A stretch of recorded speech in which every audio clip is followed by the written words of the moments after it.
I do wonder, where were you learning from? What were your sources in all these months? We spoke about Edibit already, but I wonder, you did mention Code Academy as well.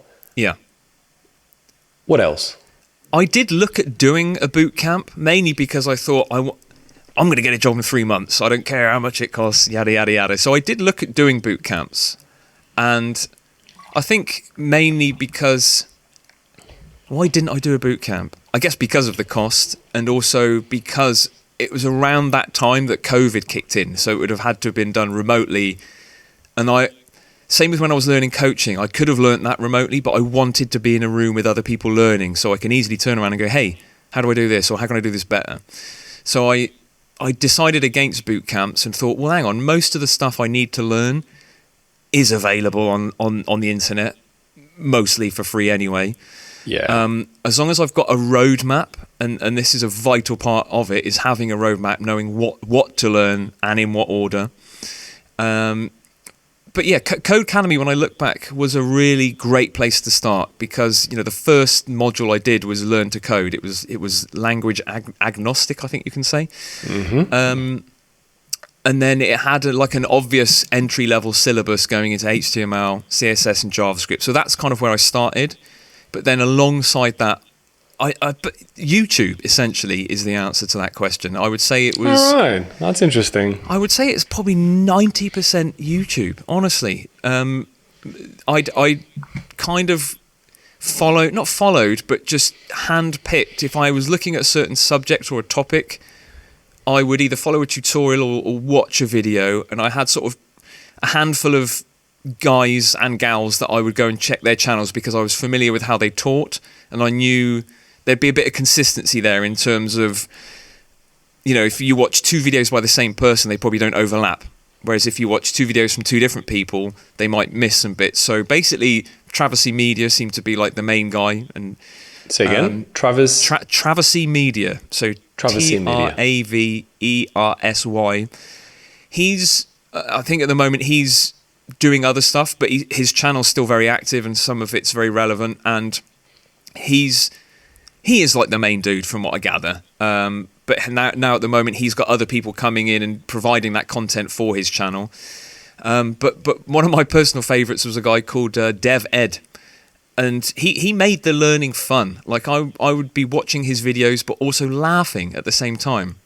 And that's not to say that other videos are boring, but if you can find an engaging teacher, essentially, online, it just makes that learning process so much better. Like, even though I was just sort of following along a tutorial that models the iPhone page, pretty boring, pretty basic. But if you've got a guy who's cracking jokes every 10 minutes, it just makes it so much more enjoyable. So I've really got to say, a big thank you to Dev Ed in terms of making it entertaining. Right. It doesn't have to be a slog, this journey. If you've got an engaging... there's so many guys out there doing tutorials on videos. I could list like 15, 20, people that I would jump in and out of. But yeah, Dev Ed and Brad Traversy were like the main 2. So then having that roadmap, you kind of know, okay, well, today I need to learn a bit about async await. So I would go back to sort of Code Academy, look at their module, do that, and then watch a couple of other videos, and then maybe do like a follow-along tutorial. Because on YouTube, I guess you've got people explaining stuff, but then you've also got follow-alongs. Like, okay, today we're going to build this, and it incorporates this concept, which... It's 2 different types of learning. So sometimes I would just need to learn about what HTTPS protocol is or whatever. Mm-hmm. You don't need to do a project on that. You can do, but you could also just watch a video or just Google it. So a lot of my documents are just, what is HTTPS? Have about 6 tabs open, read all 6. Okay, I like that sentence, that sentence, that sentence. And I would just compile my own, 1 paragraph reminder of what it was. So yeah, a lot of Googling. The MDN documents, I think I started off on using W3 as like my main sort of source of truth, so to speak, on some of the definitions, but then moved towards MDN, which I believe is Mozilla Developer Network. So for those who don't know what they are, they're essentially like, I guess the official Wikipedias for a lot of these terminologies. I don't know. I may be wrong. I will interrupt you just briefly here. Yeah. It's great you mentioning these two. W3 seems to have a bit of a bad name for getting things wrong. So whilst they're it's kind of funny. They're very useful for many things, but take that particular website with a little bit of grain of salt. Everything else, please continue. Yeah, it's very interesting. Yeah, and I did switch to MDN. So for every sort of topic I looked at, MDN would probably be my first reference. I'd have a read of that and then add that link to my document. But then the rest, it was literally just collated from random sources. A lot of it was on Medium, a lot of it was on Dev2, a lot of it was just random stuff. So one thing to sort of be aware of is stuff can get out of date a lot of the time. So I mean, when I learned React for the first time, unbeknownst to me, I was watching a tutorial from, albeit a year prior, but it was quite outdated. I mean, the concepts are still relevant, but it's like I learned a lot about, class components in React and understanding what dummy this is pre-hooks, which means that the whole way of working with React was completely different. So then when I started learning other parts of React, it was like, this is way easier than I remember. Yeah. And it's something just to be aware of. If you're learning stuff, try and make sure you're looking at the most up to date. There's no harm in understanding the older stuff, but if there's a modern, because a lot of syntaxes and workflows and parts of languages get updated, like ES6, ES7, ES8. You can learn ES 2015 or whatever, and hopefully people understand what I'm talking about here. But if not, it's just there's more efficient ways of doing things, and if you can learn that, that's going to be a lot quicker and easier for you as a developer than learning the old school, long-winded way. And more future-proof as well. Again, no harm in it, but it's more efficient to just make sure you're doing the modern stuff. So yeah, a lot of internet reading. What I also did as well is I would basically fry my brain during the day with information, like I guess primary learning, but then in the evenings I would watch a lot of stuff around how to get a job, like peripheral stuff, like how to manage yourself, how to explain it. So there was another handful of guys that would talk about developer related stuff that wasn't code based. I'm just trying to think of the guys like Andy Serkowitz and Chris Hawkes, and I guess people like Tech Leader I've just started to watch a bit of now, but they talk about what it's like to be a developer and less so about the code.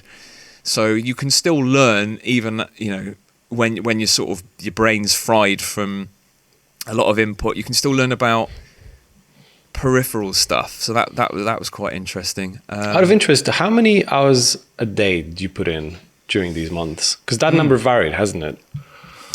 Yeah. But again, listening to the people that talked about the peripheral stuff, a lot of them talked about, well, I guess it's when I started learning. It was like I used to Google how many hours a day does it take to become a developer, which is a fair enough question. And everyone's different. So I mean, with my experience of coaching, I knew that a better approach would be slow and steady rather than 15 hours a day. I knew I wasn't capable of that anyway. Yeah. So I think I started off at 15 hours a week, which when you're first starting to learn can be a struggle because it's 3 hours of learning stuff you've never seen before. You can get to a stage where nothing else will go in, and you can't, like I couldn't even speak some afternoons. We said that before, haven't we? 8 hours of coding is very different than 8 hours of learning how to code. Exactly. Very different story. So I mean, so I, again, utilizing parts of my coaching, I used Google's OKR system, which is objectives and key result. And just to put it simply, my objective was get a developer job, and my key result, how am I going to do that? Just track something you can do every week. So it's like 15 hours a week. So as long as I do 15 hours a week and monitor how I'm doing, eventually you're going to get there. So I would track my progress, like how many hours did I do this week? Where what went right, what went wrong, how could I improve? So I would track, I do like a weekly review. And I think I upped it to about 20 once I knew what the good pace, 20 was a good pace for me. So it's basically 3 hours every day. Like I worked most weekends as well. But I've also got to say, hold on. You did weekends as well? Yeah. Right. Because I think just the motivation was there. And because I couldn't relax on a weekend knowing that you could have been learning. I could easily just go and learn a couple of things. All right. Because it was almost not wasted time. I mean, later on down the line, I had to enforce weekends because I was burning out essentially. But one point I've got to stress is I had the environment where I was able to do this daily, in as much that it was the only thing I was doing at the time. So for people who are doing a job on top of the learning, that is something to consider. So when you hear these figures about what other people do, don't worry about that. Work out what works for you, and also working out what time of day is best for you. Some people prefer working in the early hours of the morning. I'm the opposite. I like working from 8 till about 2 is like my prime hours. And again, experience from the coaching and understanding productivity, whether you're a morning person or a night owl, if you can, do your learning in those hours when you're more, alert, switched on and focused. Essentially I was doing 20 hours a week, and I tracked that all the way from, December I was doing maybe 5 hours a week, and it didn't really kick off then, but from January all the way through to September I was doing at least 20 hours a week, which doesn't sound that much when you think about it, but again, it's sustainability. Like, you'll learn, it's a different skill learning stuff. It's a different brain taxation rate. Totally. Because I remember you and I having a talk, and you said, there'll be days when, you can do 8, 9, 10 hours of code. And I remember thinking, no chance. My brain just dies after 3. But the first days that I started getting into flow state, because I wasn't learning, I was doing stuff that I knew how to do. Like you get into the zone, and then the next thing you go, whoa, shit, I've been here 3 hours. It's like, wow, that's such a cool feeling. And I can really understand how that is possible, which when you're learning, you think, no way. But you really can, because it's less of a strain on the brain, because you're not learning, you're doing. So again, knowledge of psychology and the concept of flow state and being in the zone is, if your ability level is below where the challenge is, it's harder and less enjoyable. And conversely, like you say, if you're playing tennis and your ability level is way higher than the other person, it's a bit boring because, there's no challenge. Whereas if you can get around that sweet spot where your ability is the same as the challenge, that's when that flow state can kick in. All right. And that only really started to hit once I had those JavaScript fundamentals and I was doing, one of the projects. It was like, okay, I kind of know how I can do this. Let me Google it. Okay, then I was doing it, and you just fly. You really do. And I remember, those days where I think I did like 9 or 10 hours in a day, and I finished the day, and rather than being, oh my God, I can't even speak, it was like, yes, that was wicked. Loved it. All right. So, it boosted my energy rather than drained it, which was such a cool feeling, because I hadn't had that, because, my ability level had been way below the challenge for months. And still is. It's almost like it's been reset now. So I know there'll be stages where in the job, someone will give me a task and I go, okay, cool. And 5 hours later, I'll have done it. And where did that go? Time just, when time flies, you lose track of time. Yeah. That's a cool thing. And it's, again, if I was to iterate to people watching this, is understand that not getting into that zone is part of the process. You need to get your ability level up before you can get into that zone. But know that the more hours you put in, and the more, the higher your ability goes, the more chances you're going to get into that flow state. That's fantastic, man. Yeah, like I almost feel like you're such a right person to go and learn programming, because you knew a lot of these things, how to reach those flow states, how to control your emotions in so many ways, right? How to get to these productivity levels, or understand your own productivity in general, to be able to tackle these challenges, right? Like just yet again iterates how much is not taught about programming that potentially could be so beneficial, right? About how the approach itself changes it. It's very easy to give up almost halfway through, isn't it? Because of not getting to any flow state within months and not finding the thing you like. And maybe web development, just as much as it is one of the easiest things to get into in programming, may not be for everyone, right? You could be the best data scientist or a C++ developer, right? But if you started with web development, maybe that isn't your thing. Add on top of that the fact that, you're struggling to get into the flow state, it can become quite difficult, right? To carry on, I suppose. Yeah. I can definitely see how other people start the journey but then don't complete it, either by, I guess there's quite a few reasons. Not having a clear enough roadmap, not having their motivation might be off. Why are they really doing it? Do they actually enjoy it? But also, I mentally picture that there's almost like a hump. Like you can go through HTML and CSS, but as soon as you hit JavaScript, it's a different ball game, and there is quite a hump. And I think we might have talked about this at some stage, is that it takes a lot of motivation to get over that hump. But once you're over that hump, you're kind of, not home and dry, but it gets a little easier from there on. But even just trying to take on too much too soon. So taking it slow and steady in terms of learning, because you probably can. It is possible to do 6, 7, 8 hours a day, but good luck doing that for a couple of months. Like you will burn out essentially. So like you say, I think my knowledge of productivity and psychology definitely helped with this whole journey. It made it so much more sustainable. Okay, and don't get me wrong, I learned a lot about my own psychology because I'd been tested in ways I hadn't done before. But I think it's discussions like this that can really bring an extra element to learning about the journey. As it's not just learn this, then learn that, then learn that. There's a lot of other stuff going on around that, and I think that's something I'd like to do in the future is talk more about these approaches and philosophies on how to how to react to failure. What to do when the code doesn't compile. Do you kick the machine and give up coding, or do you just go and take a breather, leave it for a day? If you're tired or you're stressed, that's really going to affect your mental state.